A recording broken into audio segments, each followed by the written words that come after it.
সাকিব ভাই তো আমার দেশেরই মানুষ।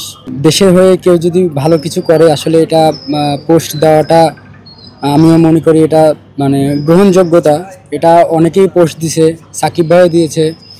এটা ভালো লাগার বিষয় যে একজন বড় প্লেয়ার যখন আপনি নিজ দেশের প্লেয়ারদেরকে নিয়ে ভালো ভালো বার্তা দিবে, আসলে এটা একটা ভালো লাগার বিষয়।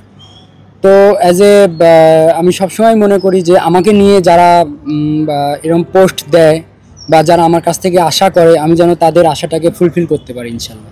না একটু আপনি সামনের বছর আমাদের হয়তো বা বেশ কিছু টেস্ট আছে 12টার মতন।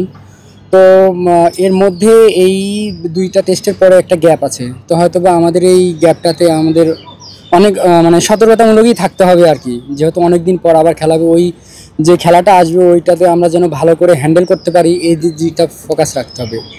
আর যাদের গায়ে টেস্ট ক্রিকেট তকমাটা লাগে, আসলে এটা কি করে লাগে আমার জানা নাই। তো আমার কাছে মনে হয় যে এটা আসলে টিম ওয়াইজ একটা ব্যাপার, যেহেতু এখানে একটা টিমের অপশন থাকে।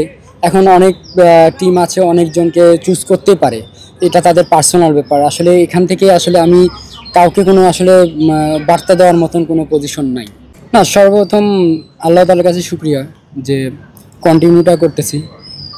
আর আপনি খেলাটা এমন যে আপনি যতদিন পারফরমেন্স করবেন হয়তো বা ততদিনই আপনি টিমে থাকবেন। তো এখানে লক্ষ্য একটাই যে পারফরমেন্স।